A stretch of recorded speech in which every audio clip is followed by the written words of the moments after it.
لماذا نذكر كولومبو ومؤتمر عدم الانحياز؟ نذكره لسبب واحد، لا لأننا كنا ننتظر من كولومبو أن يثبت أو ينفي مغربية الصحراء، هذا شيء لا جدال فيه، ولكن كنا ننتظر من كولومبو أن يعرف الناس مع من حشرنا الله في الجوار.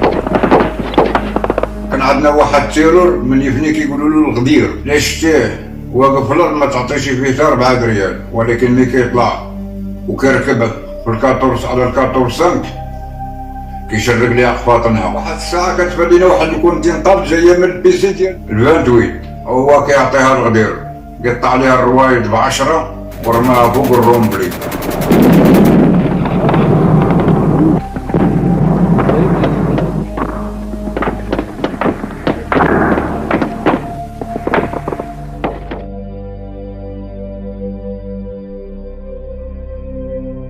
هل يمكن لسلاح ما عزف نغمات موسيقية؟ نعم، إذا كان الرامي فنانا، وتسمى في حقيقة الأمر نغمات الموت. سنة 1941 في عملية بارباروسا، أكبر عملية غزو في التاريخ، قصفت دبابات غورديان ودبابات بانزر الألمانية، تم دكهم بنيران راجمات بي ام 21. لمهارة الرماة دهش عناصر الجيش الأحمر لما خيل لهم أن راجمات بي ام 13 بقصفها تعزف موسيقى الكاتيوشا، ومن ذاك الوقت سميت تلك الصواريخ بصواريخ الكاتيوشا.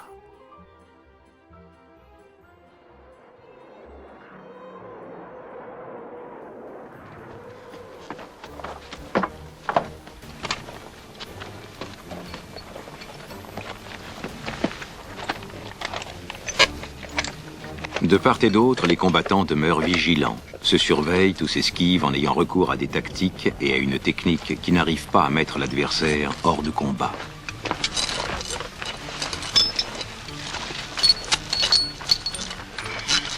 في الثمانينات وفي الصحراء المغربية كان واحد الجندي كسر قواعد التعامل مع رشاش 14.5، ورشاش 14.5 أو الكاتور 5 هو رشاش ثقيل مزدوج الفوهة، يستعمل ضد الأهداف الجوية والبرية، أصل مضاد للطائرات ولكن مضاد أيضا للعربات والمصفحات. بطلنا اليوم هو أشهر من استعمل الكاتور 5 في حرب الصحراء المغربية. أرعب مرتزقة البوليزاريو بدوي رشاشه، كان كيخيط وكيعزف بالرشاش المزدوج الفوهة، هو المدعو الغدير محمد ملك الكاتور 5 بدون منازع، ابن سيدي يفني ابن قبيلة أيتبع عمران. كان قصير القامة نحيفا، ولقصر قامته كان يطلق عليه البعض اسم الرويبعة.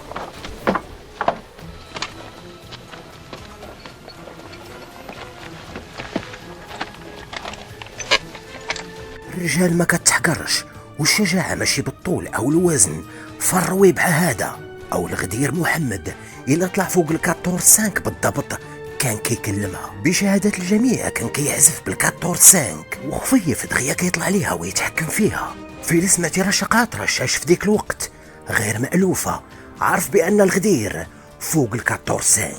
للتوضيح أيضا، العزف بأي رشاش يتطلب مهارة، وهذا مثال على ما كان يقوم به الغدير برشاش الكاتور 5.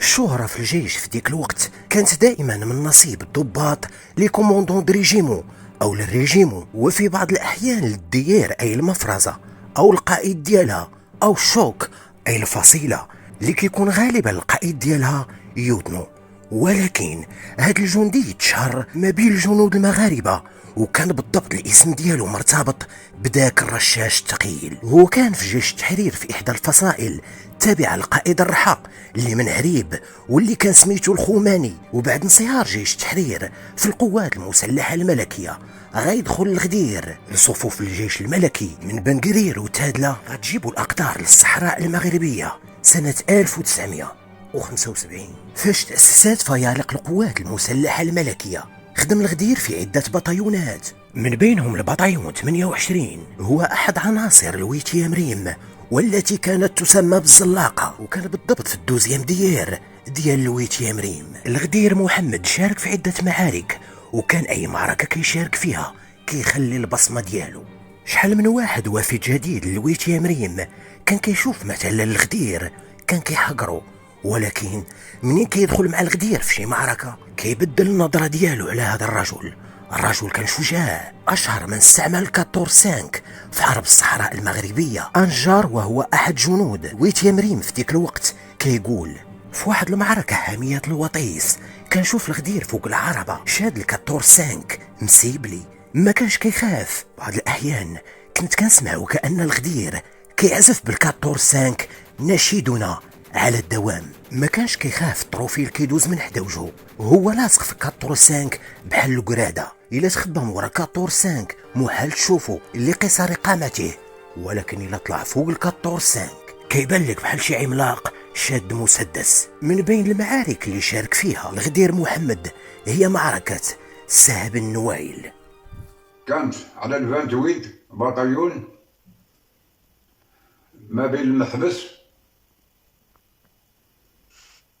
والجديرية، واحد البلاصة كيقولوا ليها واد بوعميرة. كانت اسيدي واحد النهار كنت انا في واحد الصونات، حنا واحد جوج البياسات،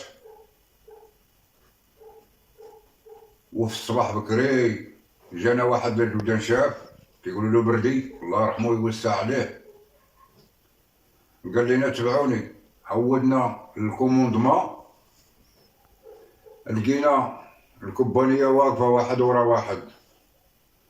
مشينا من جديرية من سهب النوايل، كنا في سهب النوايل، سرينا بالنا حنا غادي للمسيد ولا غادي للزاد ولا غادي للطنطان. لحقنا للدويهم لقينا المعركة كتكلم مع حد، كلشي خدام، الكلاش خدام، الفال خدام، الماك خدام، الدوسات خدامة، الاربيجي خدامة، والدنيا كطحن.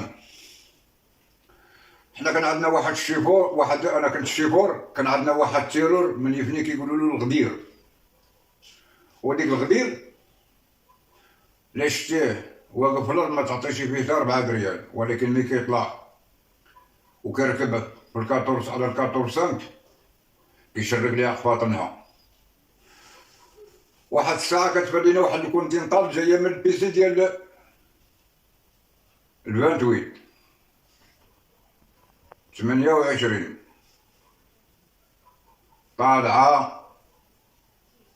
أنا شتا أنا كنرد ليها، هو كيعطيها الغدير، قطع عليها الروايد ب10 ورماها فوق الرومبلي. هي هاديك اسيدي مي ضربها الغدير رفت كالاشي ونقصت انا وشديت معاه الرومبلي، هو من برا وانا من هنا من الداخل مشيت المغرب.